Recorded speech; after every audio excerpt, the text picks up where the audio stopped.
Salut à tous, vous êtes sur Unlocked, l'émission qui décrypte les entreprises. Aujourd'hui, on accueille General Mills, entreprise internationale et historique du secteur agroalimentaire. Pour m'accompagner dans cette émission, je suis avec deux collaborateurs de General Mills, à commencer par Mathieu, responsable recrutement. Salut Mathieu. Salut Marion. Et on est également avec Alexandra, responsable du centre de services partagés RH. Comment ça va Alexandra? Ça va bien, merci. Et toi?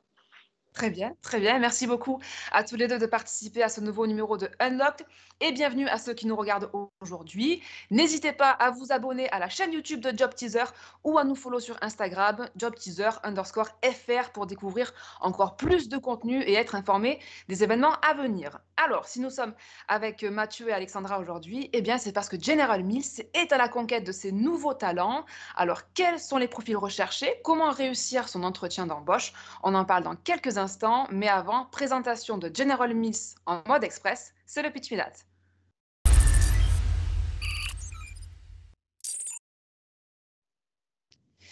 Allez Mathieu, je vais te donner la parole. Le principe est très simple. Présenter General Mills à celles et ceux qui nous regardent, le tout en 1 minute chrono. Eh C'est ben bon, les ça va gars, le faire? ça va le faire. Je suis bavard, mais je vais y arriver. Alors du coup, General Mills, faut savoir que c'est l'un des plus grands groupes agroalimentaires au monde, qui est présent, sur toute la planète, qui est présent sur tous les continents et surtout, c'est une entreprise qui est, à la fois une entreprise historique, puisque, plus de 150 ans d'existence, maintenant dans le milieu de l'agroalimentaire. C'est aussi une entreprise qui est, ancrée dans le présent et qui est dans l'actualité aujourd'hui des consommateurs, puisque, bah, c'est des marques du quotidien.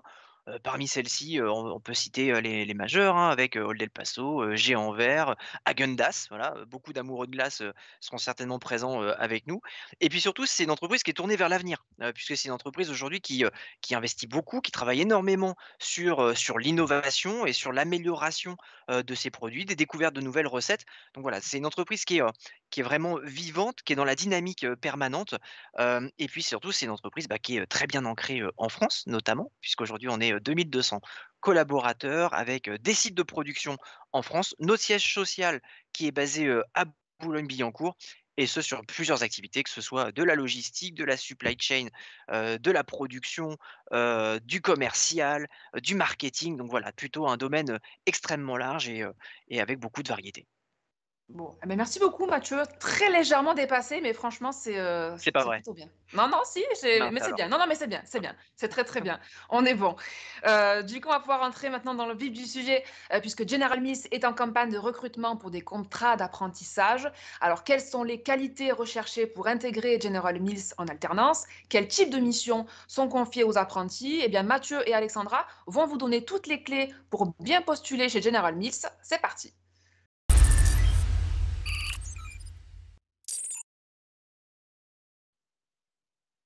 Allez, première question de base, on va dire, Mathieu, quel type de poste et de formation vous recherchez et à partir de quand on peut postuler chez General Mills? Alors, bah, déjà pour répondre, je vais prendre les questions un peu au rebours, mais déjà on peut commencer à postuler dès maintenant, parce que ça y est, nos offres elles sont, officiellement en ligne, donc vous pouvez les trouver à la fois sur, bah, notre page Job Teaser, du coup, où vous pourrez trouver nos offres. Elles sont également présentes sur notre site carrière, donc n'hésitez pas, c'est ouvert, donc si vous voulez postuler ou en tout cas découvrir ce qu'on a, de disponible actuellement en termes d'alternance, n'hésitez pas, c'est parti. On va recruter sur, l'intégralité des domaines de l'entreprise. Donc on va recruter aussi bien, en RH qu'au marketing, qu'au commercial, que pour la force de vente, qu'en finance d'ailleurs également. Donc vraiment l'intégralité des périmètres sont concernés par l'alternance, aujourd'hui au sein de General Mills.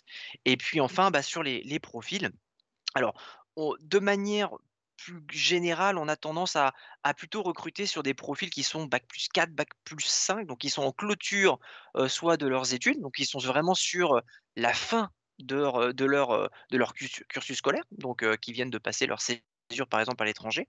Alors en ce moment, c'est complexe.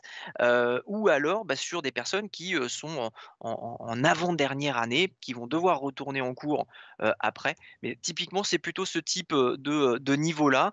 Après que ce soit, école de commerce, que ce soit, université, ou que ce soit, école d'ingénieur, voilà, je dirais qu'il y a pas de frein particulier quant au diplôme qui est passé. Ce qui va être intéressant, plutôt l'envie, la dynamique, la curiosité et puis, voilà le feeling qu'on va pouvoir aussi avoir avec les personnes qui aimeraient nous rejoindre.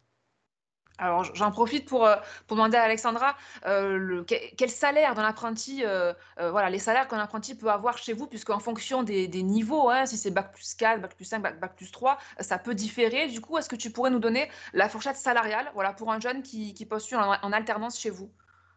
Alors, comme tu l'as dit, ça dépend, du niveau d'études. Mais on va dire que sur les bac+4, 5, on est sur une fourchette entre 1 000 et 1 250 €. Et également, ça peut dépendre de l'âge, donc bon, ça c'est pour ça qu'on donne une fourchette. Alors toi, pour le coup, Alexandra, tu as débuté ton aventure chez General Mills en 2012, tu m'arrêtes si je dis, des bêtises, en tant que stagiaire, avant d'évoluer bien plus tard, en tant que manager donc du centre de services partagés RH. Tu nous parleras, hein, de ton parcours, tout à l'heure. Mais avant, toi qui connais donc très bien, l'entreprise, est-ce que tu pourrais nous dire s'il y a des prérequis impératifs à avoir quand on candidate pour un poste d'apprenti chez vous? Alors, je pense que c'est des qualités qu'on va rechercher chez tous nos collaborateurs, mais le premier point, ça va être l'esprit d'équipe. On a une culture qui est très collaborative, donc il faut vraiment, avoir envie de travailler en équipe, en matrice, dans une organisation qui est assez riche. Ensuite, il va y avoir des prérequis, fonctionnels, bien sûr. Donc ça, je ne vais pas rentrer dans le détail, mais ça va dépendre. Le marketing ne va pas chercher les mêmes, compétences que les ressources humaines ou la finance. Et puis, le dernier point qui, moi, me semble, super important, c'est l'anglais. On ne recherche pas des gens qui sont totalement bilingues. Je n'étais pas bilingue et je ne le suis toujours pas, mais j'étais pas forcément très à l'aise, moi, quand j'ai commencé chez General Mills, mais j'étais prête à faire l'effort et je pense que ça m'a beaucoup aidée à évoluer et à vraiment bénéficier au maximum de l'expérience chez General Mills. Parce qu'on reste un groupe américain avec beaucoup de communications, en anglais qui sont pas automatiquement traduites. Donc c'est pas enfin, ça peut varier d'une fonction à l'autre, mais notamment sur les fonctions support, ça peut quand même beaucoup aider d'être à l'aise en anglais. Et All et et right. et si je peux compléter, rapidement, bah et cette, du dynamisme surtout et puis de l'envie d'apprendre et de la proactivité. Enfin, le fait d'aller, l'esprit d'équipe effectivement, Alex en a parlé, mais il y a cette dimension effectivement d'aller vers les autres, d'aller, poser des questions, d'aller comprendre, d'aller, interagir. C'est aussi comme ça que, l'alternance va se nourrir finalement et s'alimenter, pour pendant l'année et c'est un point important. Voilà, quelqu'un qui va être un peu, renfermée dans son coin, qui va attendre que la chose se passe un petit peu, elle risque de pas être très heureuse chez nous. Voilà. Alors Mathieu, je rappelle que toi, tu es responsable recrutement France pour, Ouais. General Mills. Du coup, ça tombe bien, tu vas pouvoir nous expliquer concrètement comment se déroule un processus d'embauche pour un apprenti. Ouais. Alors en général, la première étape, bah, c'est l'étape classique, hein, qui est la candidature, sur notre site carrière. Cette candidature ensuite, elle va arriver nous dans nos systèmes. Une fois qu'elle est arrivée dans nos systèmes, derrière, moi j'ai une personne de mon équipe. Alors, on est organisé par métier, dans mon équipe. Donc, j'ai une personne qui va traiter particulièrement, les postes qui sont, marketing, par exemple. J'ai une personne qui va traiter les postes plus, finance aussi. Et puis, j'ai une autre personne qui va gérer les postes un petit peu plus, commerciaux, sales. En fonction de la sur laquelle, les candidats vont, postuler, ça va être réceptionné par une personne de mon équipe qui va faire une présélection déjà sur le CV. Une fois cette présélection faite, bah, la personne de mon équipe va prendre contact avec le ou la candidate qui nous intéresse. On va faire une première prise de contact, à ce niveau-là, qui est une première prise de contact qui est téléphonique ou via, Microsoft Teams. Tout dépend effectivement du temps qu'on va consacrer, à la personne.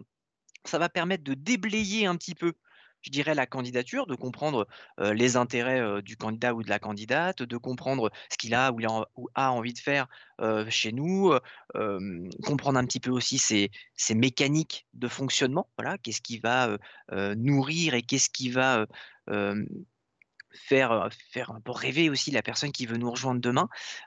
Une fois qu'on a fait ce premier échange-là, pour comprendre un peu le fonctionnement du, ou de la candidate, derrière on va transmettre les candidatures, une shortlist, du coup, aux managers qui sont en charge directement de ce recrutement-là, qui eux de leur côté vont apporter leur regard beaucoup plus opérationnel. À partir de là, ils vont nous communiquer, bah, les personnes sur lesquelles ils disent: «Bon, bah, effectivement, moi, je suis plutôt aligné avec ce profil-là, donc j'aimerais effectivement, organiser un échange». Alors, Le contexte actuel fait qu'on est encore sur de l'échange, vidéo, hein, puisqu'on est encore en restriction sanitaire et que pour l'heure, voilà, on n'a pas prévu encore de sortir de ce cadre-là. Donc dans ce cas-là, on organise un entretien vidéo. À cet entretien vidéo peut se greffer un autre manager, d'ailleurs. C'est-à-dire que demain, par exemple, vous postulez un poste en marketing à Gundas, il est tout à fait possible que vous ayez, un marketing manager, par exemple, Nature Valley, qui soit présent également. Pourquoi on fait ça?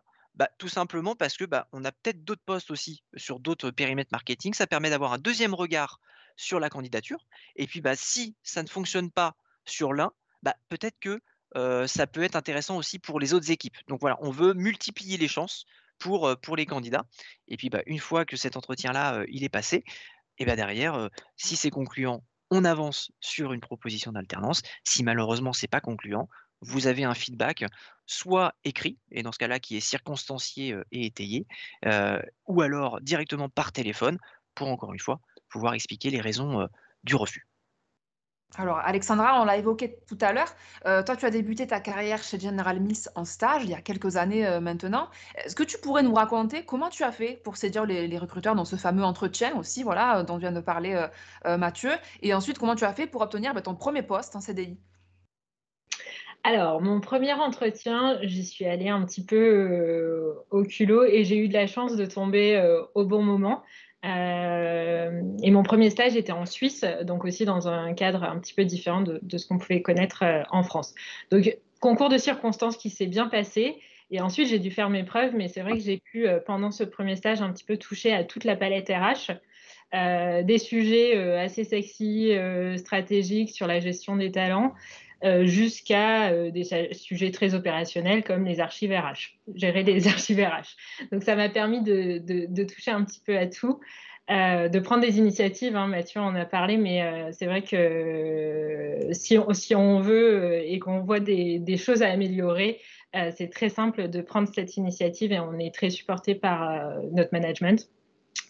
Ensuite, en fait, concours de circonstances qui a continué, mais j'étais intéressée pour découvrir le monde de l'usine. Et du coup, l'été qui a suivi mon stage, j'ai fait un job d'été de 2 mois dans une des usines du groupe, qui n'était pas en RH, mais ça m'a permis vraiment de comprendre comment fonctionne une usine, tout simplement. C'était sur des tâches assez administratives, mais c'était vraiment l'opportunité de découvrir tout l'écosystème d'une usine. Et ça m'a beaucoup aidé pour mon premier job. Ensuite, j'ai continué mes études et puis j'ai pu rejoindre encore General Mills pour un deuxième stage, cette fois-ci sur le marché français, où là j'étais sur du recrutement et de la formation, donc assez classique comme stage, mais aussi, ça m'a permis de découvrir le fonctionnement d'un marché. Et puis, donc, j'ai fini mes études, j'ai fait un stage de fin d'études dans une autre entreprise et j'ai gardé le contact avec General Mills qui était dans une période de transformation. Donc tout n'était pas évident, mais là aussi, en étant patient, il y a toujours des bons concours de circonstances.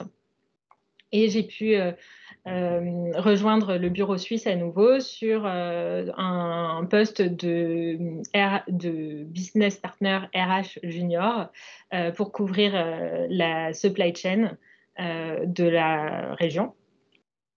Et du coup, sur ce poste, j'ai pu utiliser en fait et toutes mes expériences précédentes qui n'avaient pas forcément de lien entre elles m'ont vraiment aidé à vite prendre mon poste et à être efficace sur ce poste-là parce que je connaissais les bonnes personnes et puis j'avais cette volonté aussi d'impacter, d'aller résoudre des problèmes, de m'attaquer pas forcément, enfin, de m'attaquer aux patates chaudes en général. Et c'est ça qui m'a permis d'avancer. Alors, pour revenir sur le sujet des futurs apprentis là, de General Mills, est-ce que vous pourriez me dire, Mathieu ou Alexandra, quel type de mission, voilà, quelques exemples de missions qui seront confiées à cette future promo d'alternants? Je peux ouvrir le bal si tu veux, Alexandra. Alors déjà, il faut savoir qu'une alternance chez General Mills, enfin c'est quelque chose qui doit être, bah, effectivement apprentissage, ça doit être une expérience apprenante. Donc, aujourd'hui, un apprenti, quand il nous rejoint, on va lui confier des missions comme on confierait à n'importe quel autre salarié. Alors bien évidemment, il y a un accompagnement puisqu'on est dans une notion, de découverte, de développement, d'apprentissage, heu mais on va considérer un apprenti comme tout autre collaborateur de l'entreprise. Au même titre qu'on considère un CDD, un CDI ou même quelqu'un en intérim. C'est une personne à qui on va confier des vraies tâches et surtout qui on va avoir un vrai impact, sur le business et sur la vie de l'entreprise. Si je prends par exemple l'exemple qui me concerne, par exemple dans mon équipe, moi la personne qui est en alternance, quand elle travaille avec moi je lui confie le périmètre de la force de vente, par exemple. C'est cette personne-là qui va recruter toutes les personnes qui vont rejoindre notre force de vente sur l'année à venir. La force de vente, c'est quand même un fort enjeu puisque c'est par là que nos produits se retrouvent en magasin. Donc, c'est la clé du business. Si nos produits ne seront pas en magasin, il y a pas de chiffre d'affaires, il y a pas de croissance, il y a pas de résultat. Donc, il y a quand même, une vraie visibilité, voilà, donc on a besoin d'être bien staffé, et c'est une personne, voilà, qui va être, l'interlocutrice ou l'interlocuteur, immédiat du business, donc des directeurs de région et directrices de région, des chefs de secteur, des HRBP et HRBA de la fonction, et c'est vraiment il y a une vraie propriété, je dirais, du périmètre et voilà, donc avec toujours bien évidemment une sorte de parachute qui est le manager, derrière, qui va être là au cas où, si jamais il y a quelque chose qui dérive un peu et puis pouvoir répondre aux questions et aiguiller, le cas échéant. Mais c'est vraiment, c'est des vraies tâches, voilà. On n'est pas là pour affecter des sous-tâches ou des choses qui n'ont pas d'impact et pas d'implication. C'est important pour nous que les personnes soient confrontées à la réalité de notre business. Donc voilà, donc aujourd'hui, c'est ça qui va être, donné à nos alternants. C'est vraiment des tâches fondatrices et qui vont leur permettre d'avoir une vraie vision de ce qu'est notre business. Alors, est-ce que vous avez également une philosophie, je dirais, en matière de plan de gestion, de carrière des apprentis? Est-ce que concrètement, par exemple, il y a un système de mentoring ou encore des formations en interne? Alex, Je prends. ouais, ouais, je Je compléterai bah, au besoin. alors il y a un accompagnement dont Mathieu va parler parce que c'est son équipe qui le pilote. Mais moi sur la partie, managériale, vu que j'ai plusieurs apprentis, au sein de mon équipe, je pense que le sujet du mémoire est un sujet sur lequel le manager peut accompagner, peut créer, quelque chose d'un peu différent et qui correspond un petit peu à du mentorat. Et du coup, donc sur la partie mémoire, pour moi, c'est important d'orienter les apprentis. Alors, c'est moi en tant que manager, pour le coup, c'est important d'orienter les apprentis vers des sujets qui sont concrets, qu'ils vont pouvoir côtoyer vraiment dans le courant, mais qui vont leur permettre de prendre du recul aussi sur ce courant, d'aller un petit peu plus loin, d'aller vers un peu de théorie et vraiment de s'approprier à fond leur sujet et du coup d'être à l'aise à la présentation finale, qui en général est assez stressante. Donc, moi j'aime bien le travail qu'il y a autour du mémoire, vu que si on arrive à bien faire le lien avec le job actuel, je trouve que ça peut être vraiment intéressant et permettre de développer d'autres compétences que celles purement sur le poste. Et du coup, pour l'accompagnement des alternants, aujourd'hui, on a un calendrier d'accompagnement, du cycle de vie de l'alternant, qui existe chez nous, avec, déjà, tout au long de l'année, l'organisation, de points de suivi, qui sont informels déjà, avec, les alternants et alternantes, qui est géré par mon équipe. Alors là, on l'a fait en distanciel, vu les circonstances, mais, on organise par exemple, quand on a la possibilité d'être en présentiel, on organise très régulièrement des petits déjeuners, des goûters, par exemple pour se retrouver dans un moment un petit peu plus détendu et puis, bah, partager sur leur expérience. C'est vraiment, un moment de parole, il y a vraiment une liberté, de s'exprimer, avec la possibilité de dire, bah, ce qui va pas, ce qui est possible, d'être amélioré, comment aujourd'hui nous, en tant qu'équipe RH, on pourrait accompagner différemment, comment on peut animer aussi la communauté, d'alternants et d'alternantes. Donc ça va être, l'un des premiers éléments. En plus formel, bien évidemment, il y a, l'accompagnement managérial avec, des réunions, t qui sont après, calées avec le manager, mais en général, c'est soit de l'hebdomadaire, soit du bimensuel avec les managers pour faire des points réguliers, hein, savoir comment, l'alternance fonctionne. Est-ce que la personne est staffée? Est-ce qu'elle est sous-staffée? Est-ce qu'elle est trop staffée? Est-ce qu'il y a, la personne s'ennuie? Est-ce qu'il y a, des choses sur lesquelles elle aimerait pouvoir travailler en complément? Enfin voilà, il y a possibilité derrière de creuser ces aspects-là. À partir du mois de novembre, en général, on va lancer, nous, ce qu'on appelle, les points de mi-alternance. Donc on va organiser directement avec les managers des points beaucoup plus formels pour faire un état des lieux au milieu de l'alternance, qui, va être l'occasion, qui va donner lieu derrière à un petit reporting, à un document de synthèse, qui avec une évaluation qui est remplie et qui va permettre d'identifier, les points de travail sur les mois qui viennent, par exemple. On va ensuite, avancer encore une fois dans l'année avec, toujours ces points de suivi, hebdomadaires ou bimensuels avec les managers. On va clôturer nous ensuite avec un point de fin d'année, une évaluation de fin d'année, là encore sur le même modèle que sur l'évaluation de mi-année, hein, toujours pour cette fois-ci, mais pour faire un bilan, pour voir un peu, la progression, de l'étudiant ou de l'étudiant qui a travaillé avec nous. Et puis, dans le cadre de la projection des alternants aussi, au sein de l'organisation et au sein de l'entreprise, là, on va être dans la période justement qui est un peu le money time, pour nous, hein, puisque le mai-juin, c'est la période où on va venir solliciter les alternants, pour leur faire part, des opportunités qu'on pourrait avoir à la rentrée, savoir vers quoi ils veulent, tendre également, et puis, pouvoir organiser pour eux des échanges avec les responsables RH des différentes fonctions. Typiquement quelqu'un qui nous dit: «Bah, voilà, moi demain j'aimerais, pouvoir rester au sein des équipes marketing sur un poste de chef de produit junior». Derrière on va pouvoir organiser un échange avec la HRBP du périmètre pour qu'il y ait cet échange un petit peu plus, formalisé, je dirais, et puis avoir une projection beaucoup plus longue finalement dans l'organisation.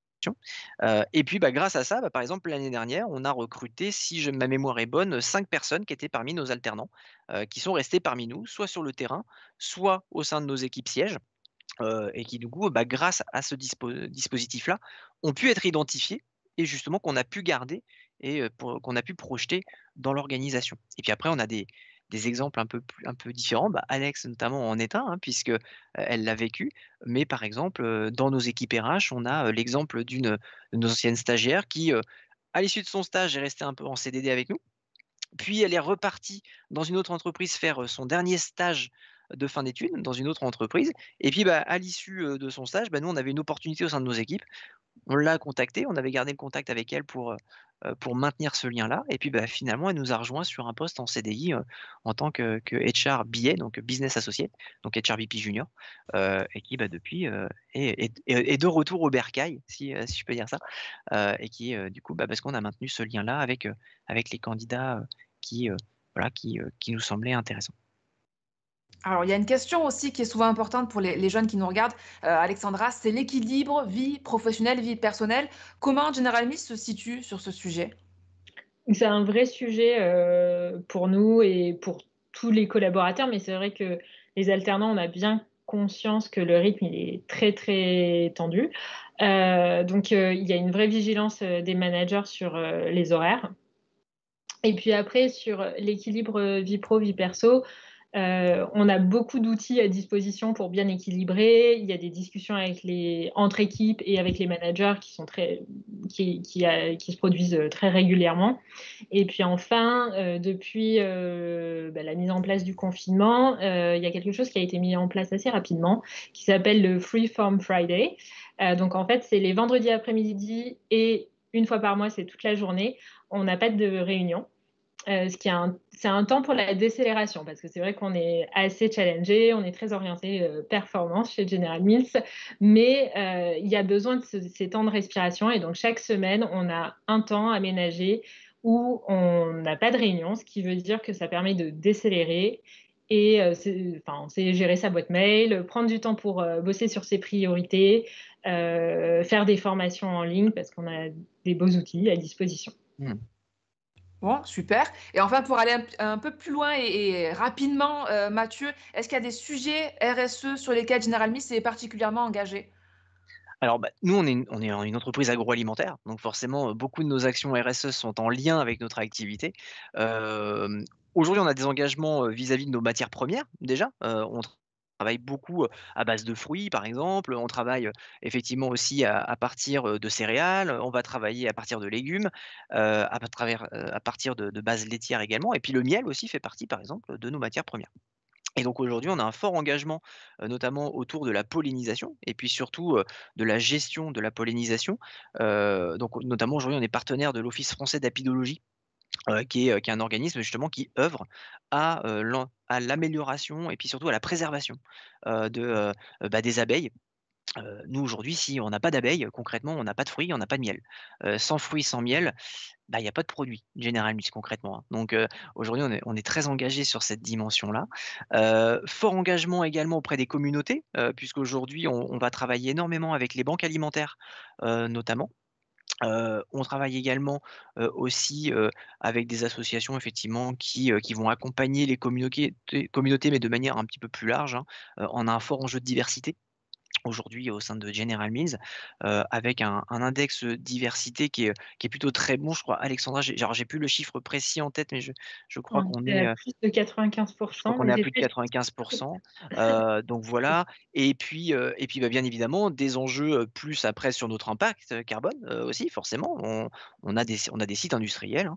Donc aujourd'hui de forts engagements sur la réduction notamment de notre consommation, d'électricité, de notre consommation d'eau, et puis aussi de notre impact carbone puisqu'aujourd'hui, sur nos matières premières, il faut savoir que par exemple sur nos produits à base de lait, on travaille exclusivement sur du lait local et du lait français. Pour éviter justement, trop de transport. Donc voilà. Pour synthétiser, il y en a beaucoup. Si vous voulez plus, en savoir un peu plus sur ces engagements-là, allez voir notre site internet, vous verrez, on est plutôt très clair, très complet sur la question. Mais voilà, et ce serait très, très long à rentrer dans le détail.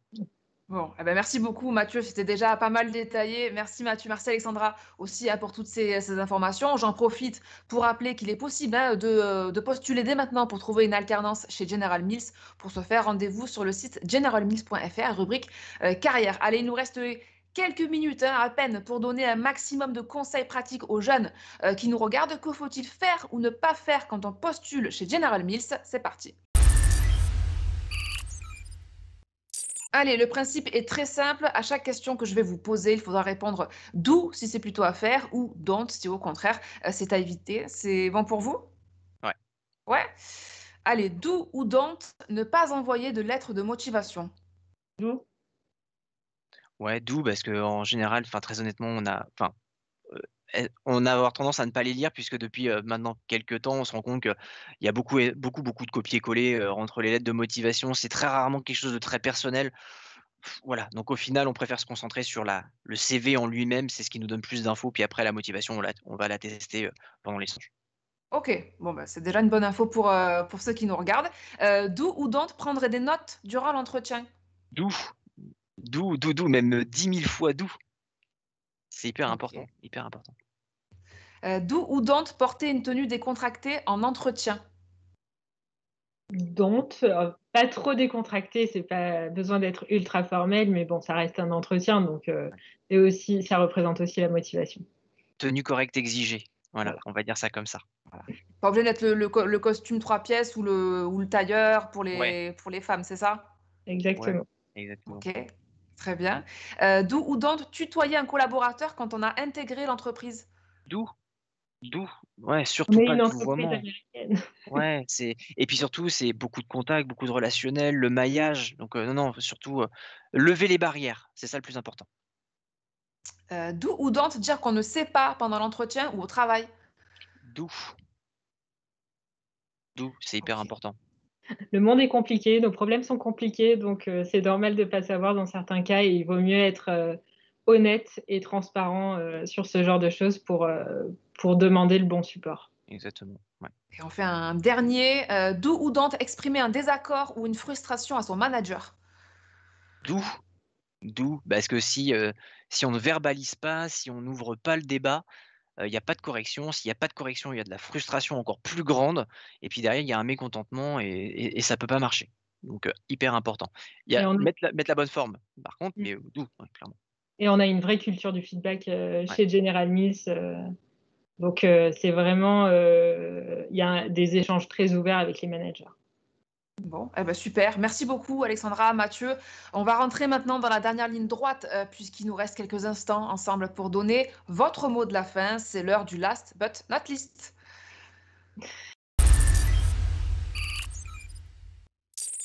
Allez, Alexandra, qu'est-ce que tu as envie de dire aux étudiants qui nous regardent et qui auraient envie de tenter leur chance peut-être chez General Mills? Et du coup, vous l'avez compris, on est un groupe, international agroalimentaire. We make food people love. Donc, si ça vous parle, n'hésitez pas à postuler. Si on recherche des gens qui ont soif d'apprendre chaque jour, qui veulent résoudre les problèmes de nos consommateurs, de nos clients, de nos collaborateurs. Donc, il y a plein de challenges à relever chez nous. Donc, si cette aventure vous tente, postulez. Eh ben, super, eh ben, merci beaucoup. Merci Alexandra, merci Mathieu. Merci à toi. Merci. Voilà, vous avez été très complet. J'espère que ça a été pour vous. C'était parfait. Oui. Ouais, bon, eh ben, super. Et merci également aux étudiants qui nous ont suivis jusqu'au bout. Je rappelle une dernière fois que si vous avez envie d'envoyer votre candidature chez General Mills, eh bien rendez-vous sur le site generalmills.fr, rubrique carrière. De nombreuses offres d'alternance vous attendent déjà. Quant à moi, je vous souhaite une très bonne fin de journée et on se retrouve très vite pour de nouvelles émissions Unlocked. Ciao, ciao!